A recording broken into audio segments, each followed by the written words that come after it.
Good evening, dear viewers, and welcome once again to our usual Monday program, The Debate. I am your host, Mbolifor Elvis Ambi. This evening, we'll be having two panelists. One will be a speaker who will give us an overview of the topic and her appraisals as well. And then she will be stepping out to leave me with another, Sean Everett Garisep, who will stay with me on the program and will give you what he has as concerns the topic of today. And our topic, of course, is Africa's development should be based on the self-determination of African people. And we're asking ourselves the question, how can freedom of expression and effective communication empower all stakeholders? I will be welcoming Mrs. Ami Banda, who is the founder of Target Peace. Ms. Ami Banda, this is her first time on our platform, and I wish all of you to join me, welcome her to the Sompon Global TV. Ms. Amin, you're welcome to Sompon Global TV, and I wish equally to remind our viewers that our program or time has changed from 6 p.m. to 8 p.m. So for those who are joining us, this is the new time change, and we will be keeping you updated if we have to change the time again, depending on the different commitments that we have, and equally because we want everybody to be at home already and to follow the program properly. Ms. Amin Banda, you're welcome to the Sompon Global TV platform this day, and we're happy to have you on our platform. You're welcome, ma'am. Thank you so much for having me, Bonnie, for Elvis. Good evening to you all listening. Good evening to the founder of Sampan TV, Mrs. Yumbi, if I must precise, but I always like to keep my maiden name while I work, Amy Banda. Okay. Africa's development should be based on self-determination of African people. How can freedom of expression and effective communication empower all stakeholders? Permit me begin by begging us all to observe some seconds of silence following what happened in Kumba days ago. Thank you for your time. Africa. Africa's development, self-determination, African people, freedom of expression, effective communication, empowerment stakeholders, those are the keywords. Our guiding question is, how can we redefine and promote Africa's development in this era of globalization through self-determination? By redefining, we express ourselves freely and we communicate to those who are interested in real development for Africa. In prelude to this, it is important to point out that as from the 1980s, amongst the developing countries that face a lingering economic decline, sub-Saharan Africa was the hardest hit. Almost all the countries of sub-Saharan Africa suffered from economic stagnation, persistent food shortages and famine, rising poverty, declining export earnings, burgeoning debt, and growing marginalization within the global economy.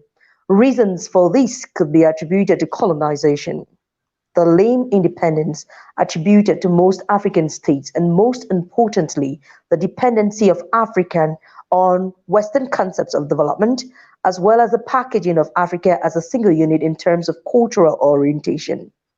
Above all, Africa's development in all its forms could also be related to its high dependency of political development, a political development that is tailored to suit former colonial powers and international financial institutions. Africa's current development pattern relies strongly from an economic Eurocentric view. This view was born in Europe at the end of World War II with the aim to permit non-Western societies, which were formerly under colonial administration, to meet up to the level of Western societies, with the pretension that it was about bringing civilization to people who were termed savage. So Africa's contemporary development policies could be likened to some sort of post-colonial developmentalism that characterized political regimes that took over power in countries coming out of colonization. In the name of development, or the imperative for development, and in the name of national unity, these regimes put in place systems of a unitary party where development was seen from an authoritarian pathway, that is, with no consideration for diversity. So before thinking of self-determination and development in Africa, we must point out that though bounded by a common geographical space, Africa and African people have varied cultures. In other words, Africa is not a singular space where people think and act alike. Africa's development would therefore mean a process which relies on the idea of progress, with the intention to create conditions for the improvement of economic, social, cultural, and political life of the different socio-cultural and ethnic groupings that inhabit the African territorial space. This would mean that imported notions of development without due consideration of Africa's peculiarities would be counterproductive. Self-determination would therefore mean an introspection of what Africa really is, who we are, and the orientations we can give ourselves as regards the need of a logic of development that identifies with us, Africans.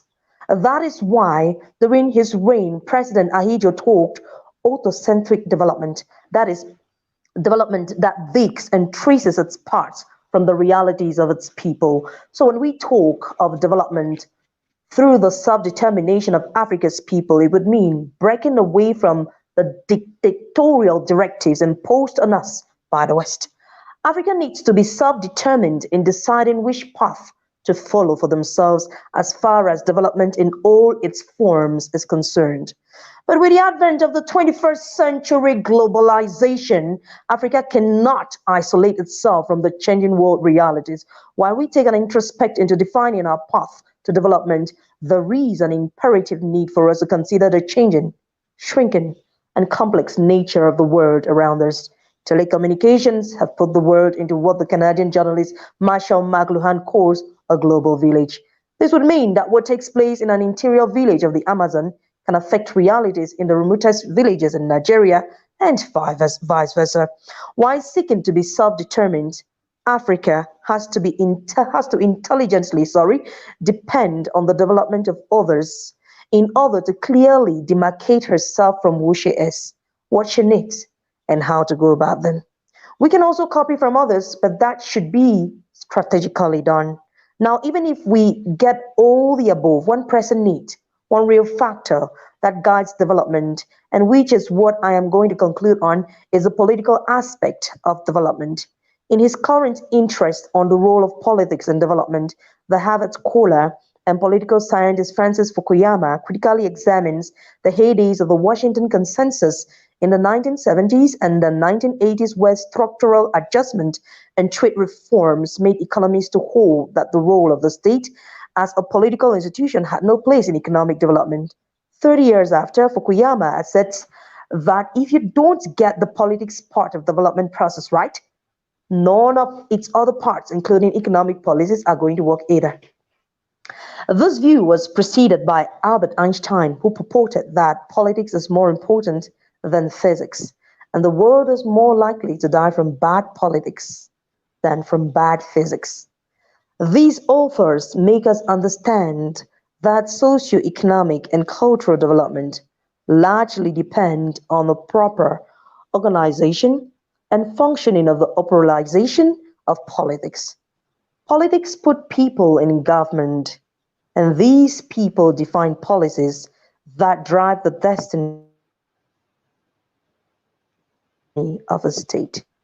Today, Africa is plagued with political conflicts characterized with the difficulty to manage diversity. Due to this, Africa or development has been drastically slowed down.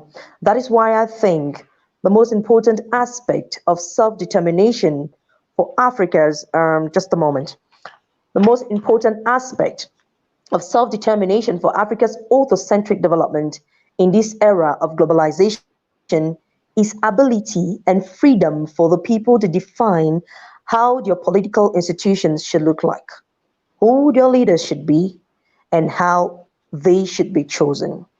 If you doubt me, go visit Libya and look at how it is today.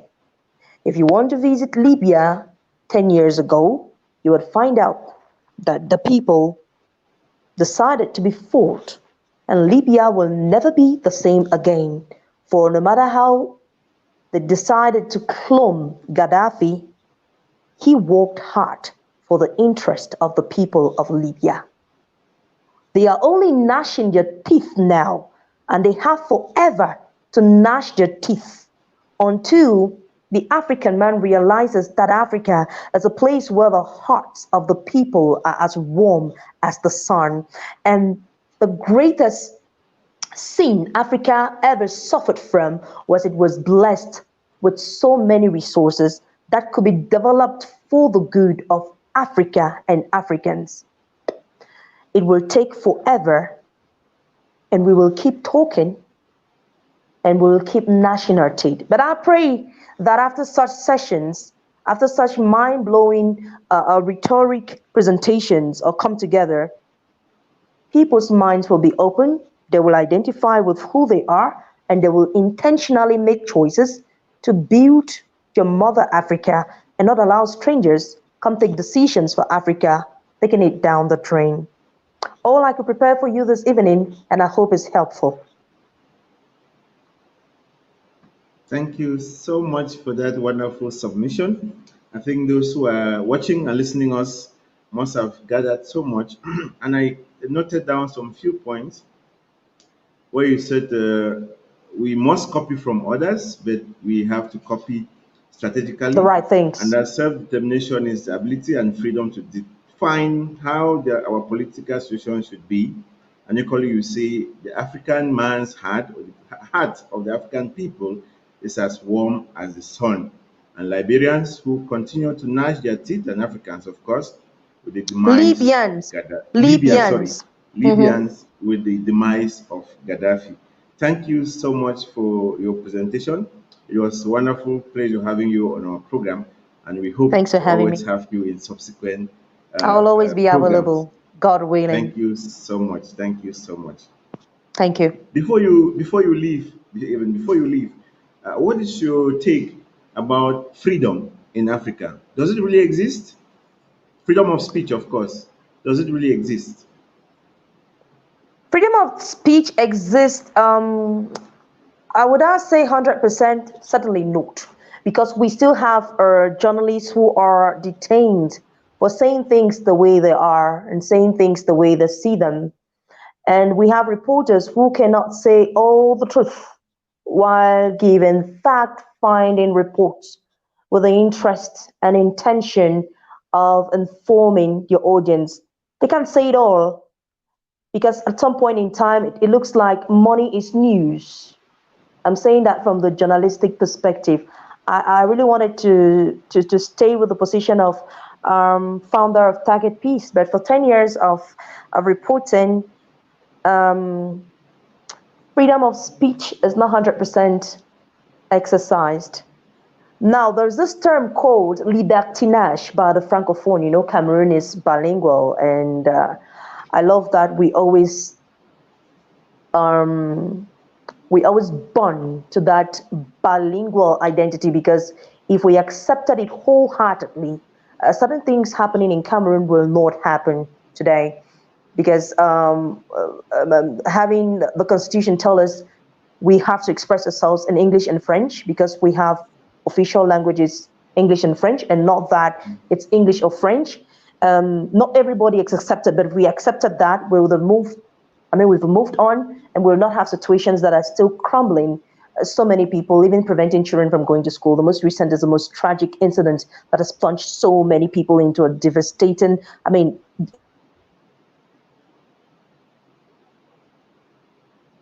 Thank you so much. We lost Madame Banda there, Ami Banda, who was doing us a quite brilliant presentation to open our program for this Monday, the debate. And she will be leaving me if she comes back. I still have one question for her if she's coming back. Without that, I will welcome Sean Evans, who is with me now in the studio. Sean Evans is a writer and founder of Katutura Movement for Change. This is somebody, a square peg, of course, in a square hole, on our program today. Sean, you're so welcome to Sompon Global TV. Your first time of appearing on our platform, and we are pleased to have you. You're welcome, Sean. Yeah, good evening. Thanks for having me. Can you tell us a bit about yourself and Yeah, your I'm from Namibia. organization? I'm from Namibia, Windhoek.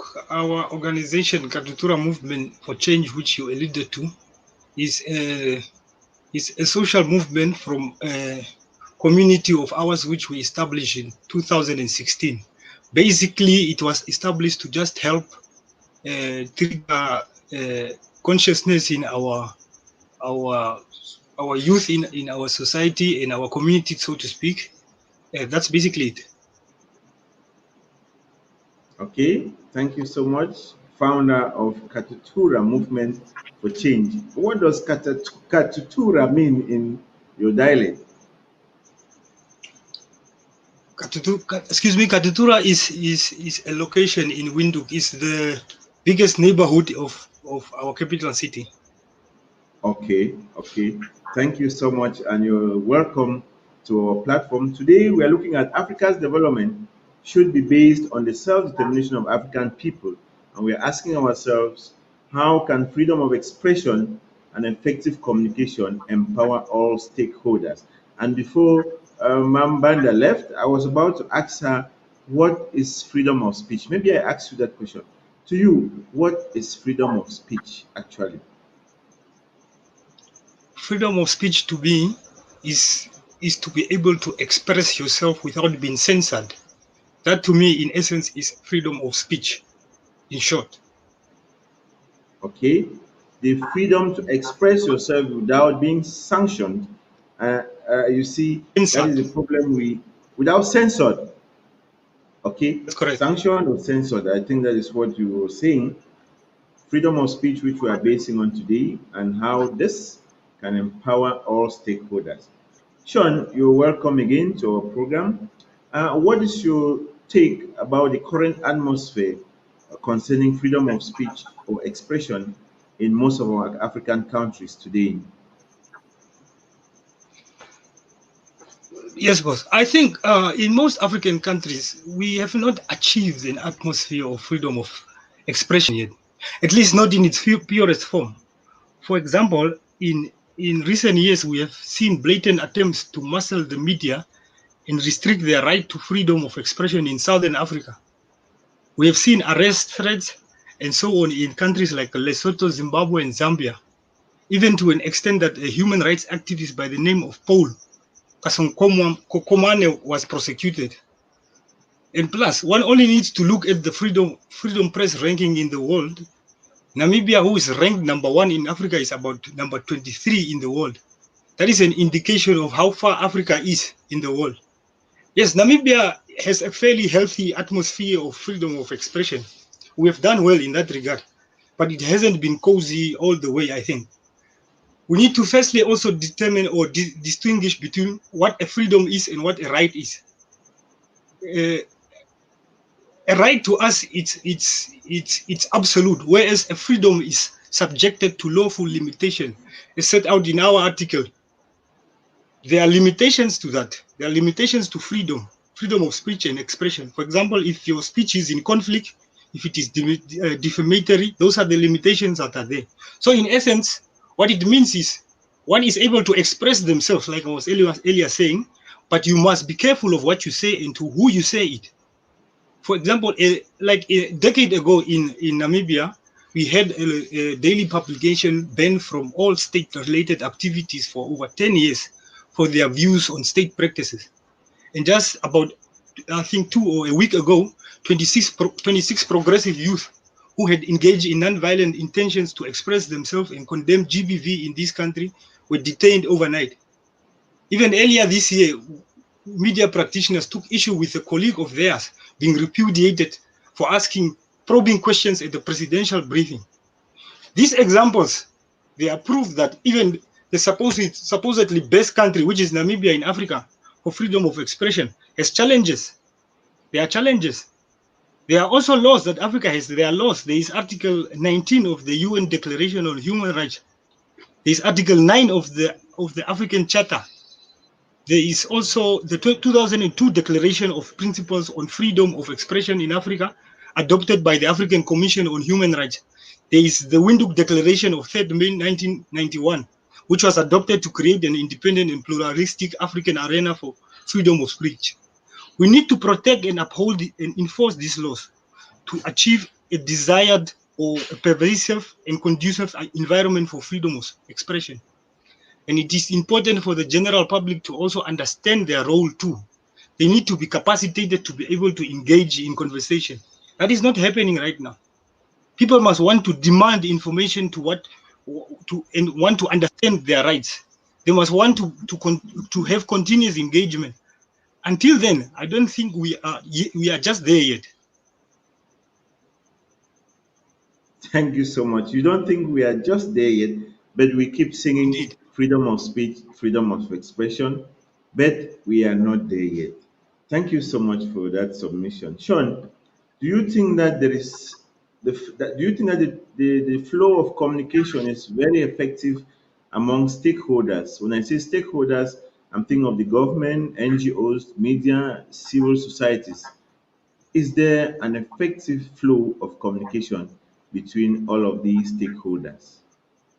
Can they The flow communicate of and understand themselves on the same platform, of course? it is not as effective as one would desire.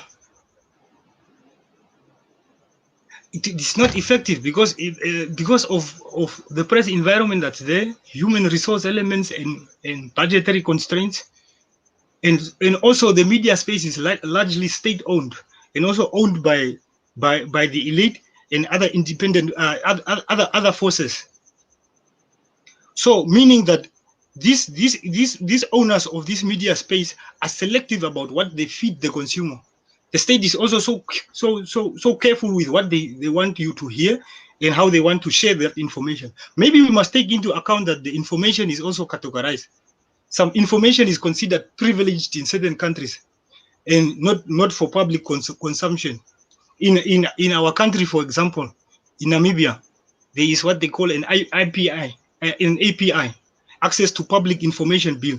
This bill has been back and forth for the past 2 years because of its content. Its content has been continuously deliberated. So in the absence of such legal provisions, people can choose to share what they want when they want. For example, you cannot even stand up and ask a political party as to how they get their funding. However, what I think is that with the emergence of social media, the trajectory of things are changing.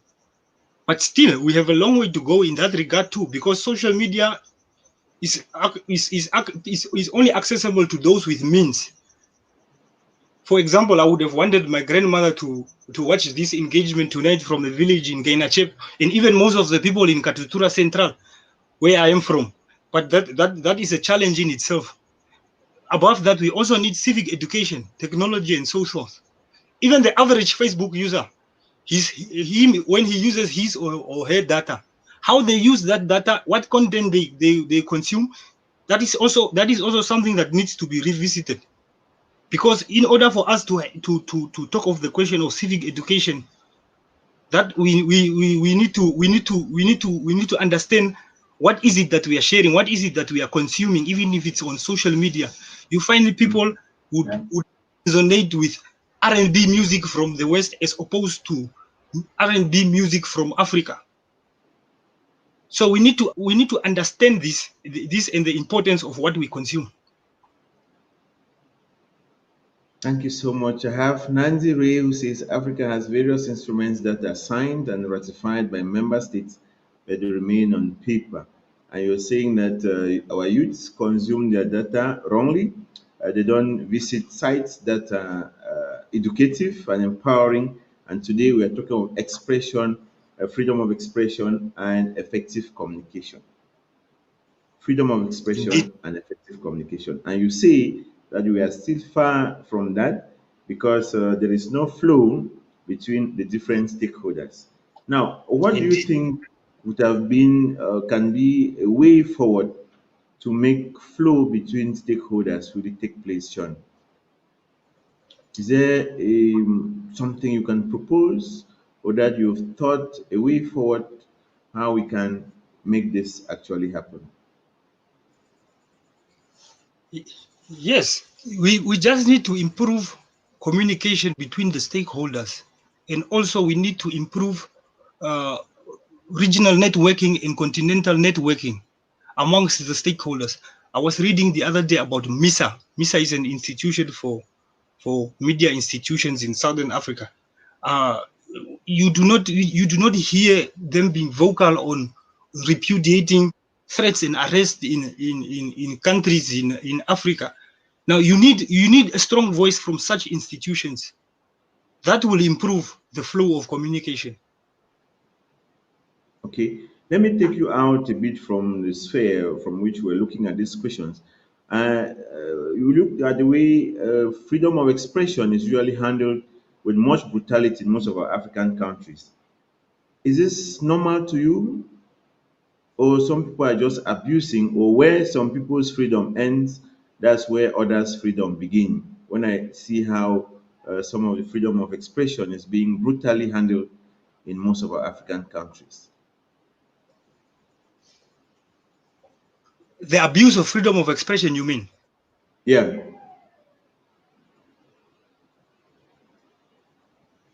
Yes, indeed. I think if I get your question correctly, I think for what we are seeing in the African sphere in terms of threats and so on, to an extent, these threats must be there to control the narrative from these people who intend to freely educate and inform the masses about this.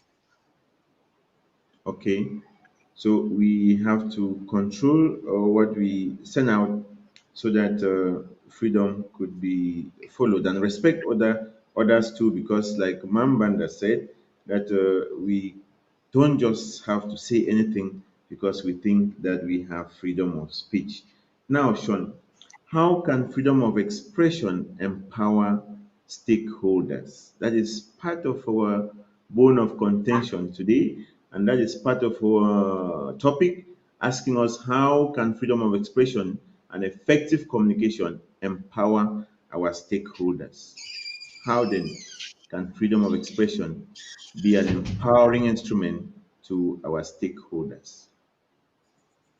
I think freedom of expression is interlinked with an unhindered flow of information. Information being power, it is power. I think stakeholders can benefit from qualitative and quantitative data if obtained through freedom of expression and thereby improve internal and external engagement on African issues. We must, however, ask ourselves, which stakeholders are we empowering? With what kind of information? Is it foreign interest? Is it distractors? Is it the general public or the population? If it's the general public, the masses need to understand their role. Like I earlier said, their civil rights. Most of them don't understand their civil rights. That's why they don't question when the government or when those who want to share or the media, on the other hand, influence the narrative in a way they want. But also, the media space is controlled by certain owners to a certain extent. For example, in African countries, when elections are upon us, most of the electorate cast their votes based on loyalty as opposed to understanding. What are the candidates offering? They don't understand that. Because there's no civic education. Most people are ignorant to an extent that they are even ignorant to the fact that they are ignorant. And I feel capacitation of the masses is needed in Africa to maximize freedom of expression and empower all stakeholders. And it is media and the state that can help us achieve this. Okay, so the media and the state can help us achieve this expression, which can as well empower our stakeholders. And Sean, is this freedom of expression abused by those involved? Let me take the Like I said, youth on media. Do they actually abuse this freedom of expression? on social media, yes, to a certain extent, the youth abuse. To a certain extent, you could say it's abuse, or you can say what is accepted in our dispensation. When the youth share or question things under the auspices of expression, it is taken in a certain light by our government. So in that essence, I think you can say they sometimes misuse their rights to freedom of expression, especially on social media. So what is your take? How do you appreciate most of the times what is written on social media? Does it really have an effect, especially if they are talking about change in the country? What the youth or what people post on social media, is it actually taken into consideration by the stakeholders for change, of course? Of course, whatever is shared affects the thinking and the psyche of whoever consumes it. If we are in if you are going to engage in fake news propaganda or in destabilizing or in hate speech, that affects the thinking of whoever consumes what you share. You can There are people, people on social media have different kinds of following. So in essence, if you have if you have if you have an agenda and you constantly share an agenda, you are going to influence people in a certain way, and that is going to affect their thinking. I've equally noticed that on social media, what is good is usually not taken into consideration, but just what is not good for consumption. That is what many people fall on and they take much interest in. Do you think this is still freedom of expression? Yeah, that's the unfortunate truth. And as young people, we need to do away with that mentality of of sharing. I don't know if it's popular content or if it's to call it destructive content, but it is. So let me say it's popular content as opposed to constructive and progressive content. When one shares progressive content, it does not enjoy the popularity of, let me say, fake news. So it is the obligation of the youth to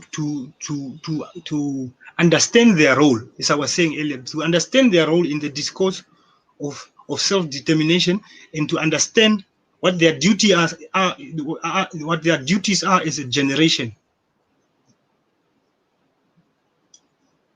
Okay, thank you for answering that question. I was just about to ask that is there a way this fake news, of course, as you call it, can be regulated on social media, or a way that we can punish those who spread such fake news? Is there any regulatory means to stop fake news on social media?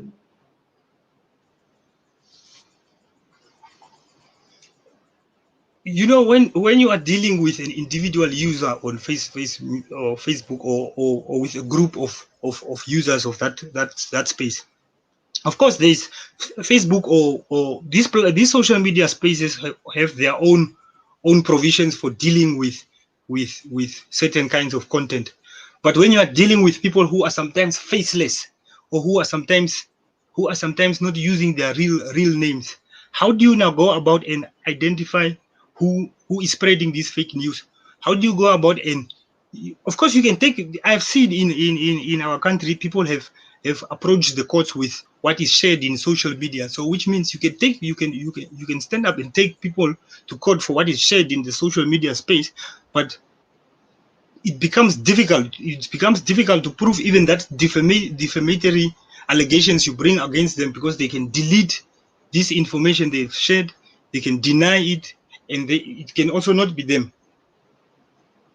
Okay, you talk of the use of fake identifications on Facebook, and I bear with you because you see, people have many accounts, and they have accounts where they just insult people, and it's difficult to trace. Difficult maybe with us in Africa because I know technology has developed so quite much that you can be traced no matter what you do. And I asked the question actually on what youth based on social media, because we have been talking about the Agenda 2063 for quite a long time. And when you post anything concerning Agenda 2063, nobody looks at it, nobody likes, nobody reads, nobody shares. And we're asking ourselves, this agenda is going to be for them because they are the ones who will actually enjoy what will be put in place for this agenda by the time by the year 2063, but they have no interest in it.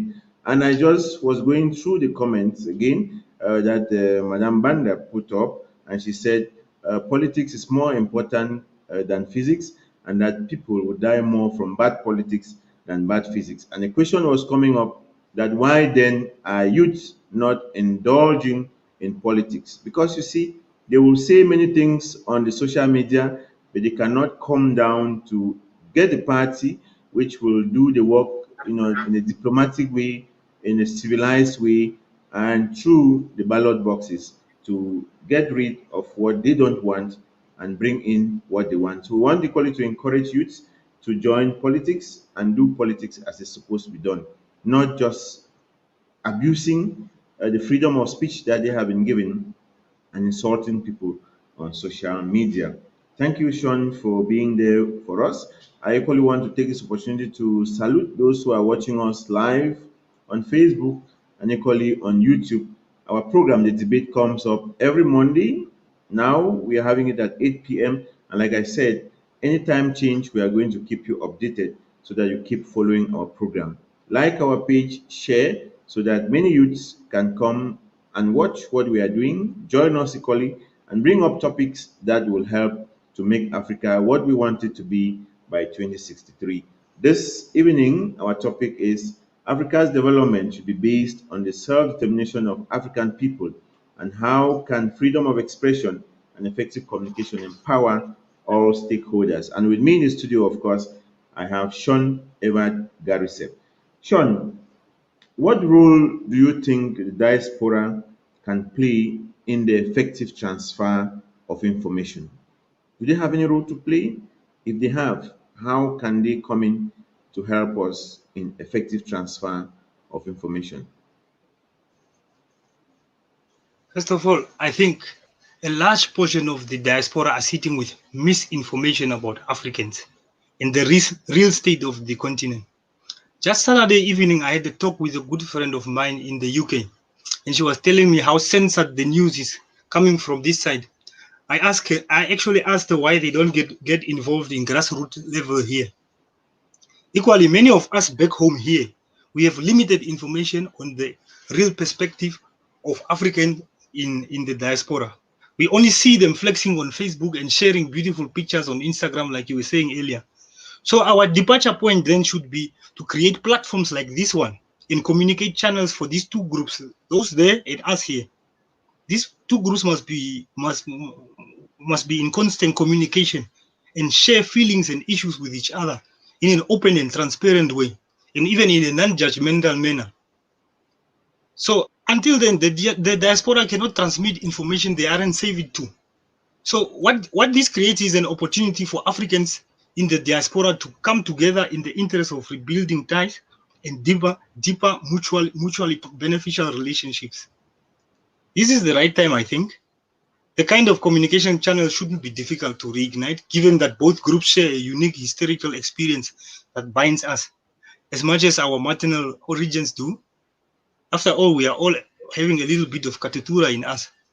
Only after this can we affectionately participate in the community development on local level and include the diaspora. Then only can they play an effective role in the transfer of information, I think. Okay, because the diaspora, like we know, they're more open to technology and social media. Like you were saying in your opening statement, that you would have loved your people who are in Katutura to watch the program that we are having this evening.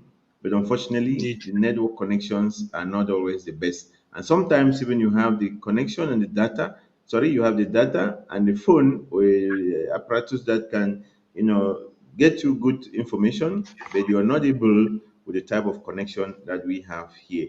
And our connection, like I said, is always a problem that we may not be, open to many information. And the diaspora, as we are saying, are very open to information, and you see that they don't share a good content because they too sometimes don't master what is going on, and information is usually twatted along the line and giving always a bad image and no flow or transfer of effective information between the diaspora and Africa, of course. And so, if they had to do this in an effective manner, bring every resources that they have together to make Indeed. Africa better, they just have to share quality information with us and equally try to partake in our struggles here. And Sean, something was going about my mind. I see in the outside world, protest is usually going on and nobody is harming anybody. But in our African society, African countries here, it's like there is no peaceful protest, of course. We're talking about freedom of expression. Is there even freedom of protesting here in Africa? Let me just trick you a bit, tickle you a bit. Is there freedom of protesting in Africa, even if it is peaceful? Every protest is peaceful. Every protest is peaceful in a sense that anyone who stands up in protest does that out of having had enough of injustice. So if their message is communicated in a strong way, unfortunately in Africa it is taken as violence. It is not violent, it is peaceful. These protests are peaceful. It's venting of anger for injustice. So I think there is no violent protest in Africa. They only get Okay, violent. They only get violent when the angry masses who are venting an honest dissatisfaction with injustice are being pushed to that level. okay. So the people who are protesting are usually pushed to levels where they become destructive, or their rioting becomes destructive. I don't want to take Indeed, you too much into what is happening in our neighboring country. You see, rioting that was supposed to be peaceful has turned to be a deathbath where many people are losing their unfortunately, lives and youths unfortunately are so. not being heard. And we're asking ourselves, is there freedom of expression and flow of information? And if this flow of information can equally be an empowering force to us here in Africa. Sean, how can stakeholders manage freedom, responsibility when handling information? How can they manage freedom of expression and equally the responsibilities when they are handling information? Ethics, ethics. If there are policies and guiding principles, we shouldn't be asking this irresponsible reporting by media practitioners and irresponsible sharing of content by social media users we alluding to boils down to ethics and principles of that person or that entity sharing these unethical things. It is un-African to conduct oneself unethically, especially with ulterior motives. If we have ethics, we will manage information accordingly. I think it's just down to ethics. Okay, you summarize that as that we need ethics to be able to handle and manage freedom of expression as well as responsibility. Do you think that Indeed. our youths do handle this freedom of expression properly? Do the youths handle So, freedom of expression properly? sometimes they do, sometimes they don't. Okay, sometimes they do and sometimes they don't. And what would you, if you maybe let me take you back to Kakatura, which is a movement for change. If you have to consider communication and equally freedom of expression, what will be the speech or the presentation that you'll be giving your people as far as expression and freedom of expression is concerned?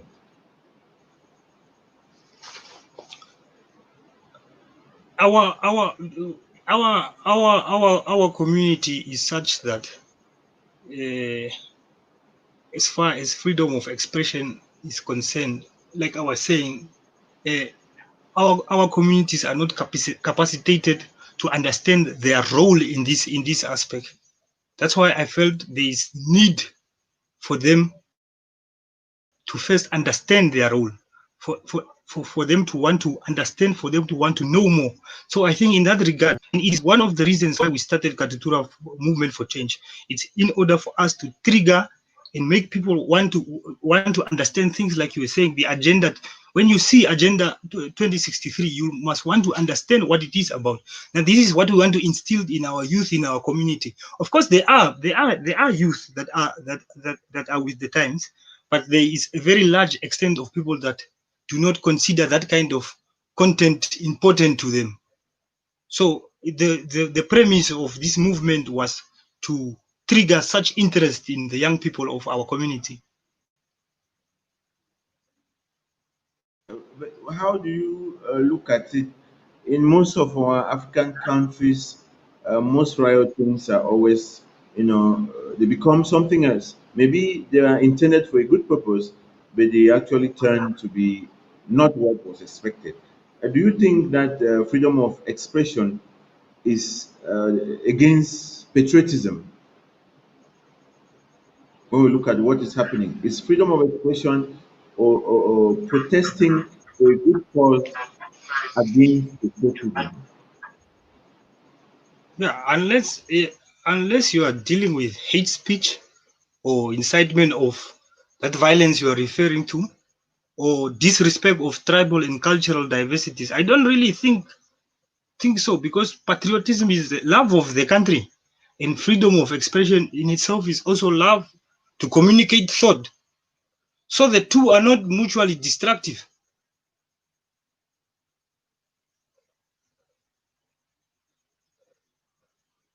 The two are not mutually destructive. It means that the love for country can only be a good thing, and when freedom of expression is well channeled. And I was asking this question because so many things are going around in most of our African countries. People, youths who come out to decry certain situations, where they end up being brutalized, being jailed for no reason. And I begin to ask the question, or we begin to ask the question, where freedom of speech, or how freedom of speech equally can serve, or should they just be quiet? And if they are quiet, how then will people know that they are in bad situations and that they need some people to hear their cries and equally remove them from the situations they have? And we can list many of these examples in Africa where peaceful rioting becomes something else. Sean, what would you want Yes. to change in this type of freedom of expression that we have in our African societies, given that you will definitely want that freedom of expression go without any sanctions, like you said in your preliminary statement, that freedom of expression is expressing yourself without being sanctioned. What do you think, or what would you want to change today as concerns flow of information as well as freedom of speech in our African community? Or your own African community in Namibia, you are in your country where you hail from.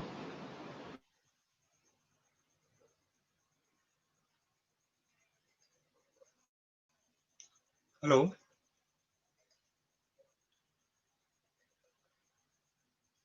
Yes, Sean, are you getting me? Yes. Can you just repeat the question? Yeah, I was asking you, what do you think, or what will you want to change today in the domain of information flow in preparing Africa for its renaissance? Yes. Uh, I think I'm sure you have heard of the African proverb which goes, "The lion tells his side of the story. The tale of the hunt will always glorify the hunter." So Africans on the continent and in the diaspora need to understand the significance of telling their own story. In Katatura, we need to understand the significance of telling our own story, having our voices heard on these issues that matter to us, propelling those issues to the top of the agenda. Our agenda, an African agenda, not one given to us or suited to the realities which are not our own. I think that's the key to both control what is said to us in this disinformation age, but also to help us meet each other halfway and create sustainable information, an ecosystem of that kind that can help carry our heritage into the future and onto the next generation, and also in preparation for Agenda 2063, basically. Okay, Sean, uh, what what could be your advice to youths in your country as concerns the use or the spread of information and the use of social media? when we consider how the youths use the social media and the type of things they post on social media and the type of things equally that they get so interested in social media. What could be a word to the youth today of advice on how to manage social media? It's very, you see, there is a social media platform called Facebook that says what's on your mind. So people are of the reasoning that because it says what's on your mind, they share what's on their mind. So it's, one can only inspire critical thinking in people. One can only share as much progressive content as possible so that others can also see. Because at this time, youth partly some youth are more leaning towards popular content which is irrelevant to community development. You can of course not stand up and tell somebody not to share what they share, but you can only do it by sharing content that can maybe inspire them in change their way of thinking. That's all you can do. After all, they own their social media space. See that it's difficult to control what the youth post on social media. Now we can only advise them to share what is useful and equally visit contents that are important on the social media. And today, for those who are just joining us, we're looking at how freedom of expression and effective communication can empower all stakeholders. And we had Sean with me today, who has been developing the point and also the questions equally on how this can help our people who are having power and that can change the things in most of our African countries. And Sean, I ask you this question again concerning what is actually usually going on social media. Are we sure that most of the things we write on social media, especially when we want to, demand something or ask for explanations on things that are happening in our countries, things that are political issues that are not well handled in our countries? Are you sure that when these things are posted on social media, the quarters that be actually get this information and read and understand? Because at the end of the day, we see that nothing changes, even though much is usually written and pasted on social media or reactions on social media. Do you think that the people concerned actually see this information on social media? Yes, I do. I think they do see. I think they do see. It is, social media space is also a space wherein people say, say for let me put it this way. Say for example, if progressive content which is relevant to community development or national or continental development is shared, some people feel it is not their place to engage in that kind of conversation. Some people, because they feel like that, they ignore that kind of content. So I do not know if engaging somebody with that kind of disinterest is the way, or if those who have interest make it fashionable is the way.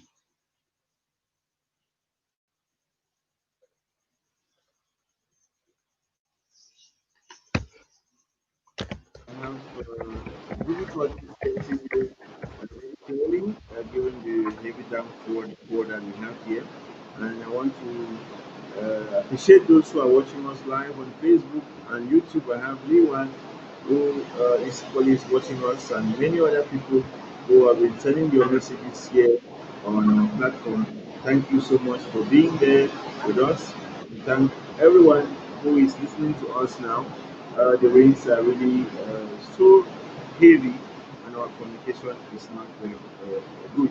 Sean, I wanted to ask you, what word will you give to the people who follow up on Kakatura, who are watching you today, on an effective way of how they can use their internet equally in a way that will build Africa?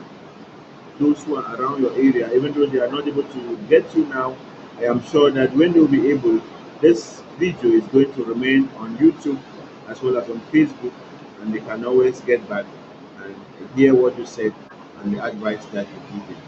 How can you advise your own local people whom you see every day on how they can use internet, how they can use social media to effectively make it a tool for nation building and a tool where they can express themselves and know that the stakeholders, like you said, will see what they have written and of course bring some changes to the complaints that they are laying as concerns your community. I've always made it my business to encourage people to try to use social media positively.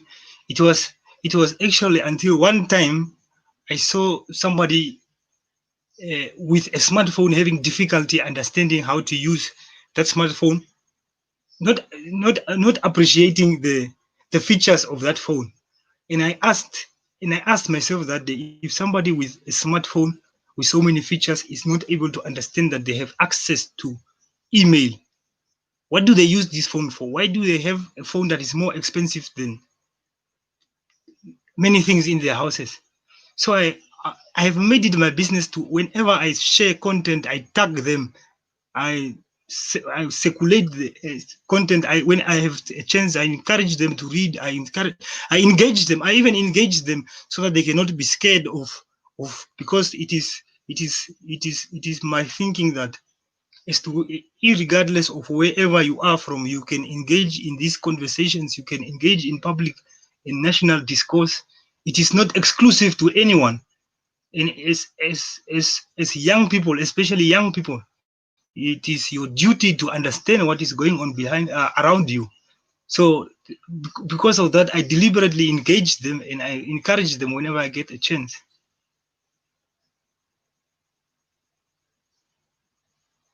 Much for giving a word to the youth of your community. Today on the platform, I had Ami Banda, who started the program, giving us a brilliant presentation there on how African development should be based on self-determination of African people and how freedom of expression and effective communication can empower all stakeholders. And we see that Africans should be able to tell their story in the purest way and copy strategically from other countries. And equally, they should be able to build their own nation with their own hands and know that self-determination is the ability and the freedom to define how our politics or how the political situation of our countries should be. And Sean says that youth should mind what they post equally on social media and know that whatever they are posting should be something that will come a long way to help develop our own country. We equally talked of Africans who will use derogative words or statements about their own country, will sell their own country to other people and end up gnashing their teeth. And we do not want to always gnash our teeth, but equally the Africans that can stand somewhere and talk and people listen to us. And we say that politics is so important than physics, but bad politics can be more dangerous than bad physics. And so, Sean, we are so happy to have had you on the program today. We hope that you will always be there when we need you with topics that you are well versed. And we equally want to thank all those who have been watching us on YouTube and on Facebook. And those who are not yet there with us, please, those who are here already, do share our link so that like equally the link and share with your friends so that many people are going to join us and together we will try to build Africa and make Africa what we want it to be by 2063. Thank you so much, Sean, for being there for the program. We are happy that you were there and we hope to see you some other time. This is how we had it on our Thank program you. and hope that when we will meet you, you will come again to share your time with us and to share your experience so much. You equally do extend our greetings to the Kakatura people who are around the place and tell them that we have a platform that they can come on and share their worries and share their joys and their worries with us. This is your platform, Sean, and this is your space. Keep or stay tuned to our programs every Monday at 8 p.m. we leave you with our jingle. If those who are manning the machines right there, Sean, bye bye, and that is how we had it Thank you very for much. our debate this Monday. Thank you very much. Bye bye.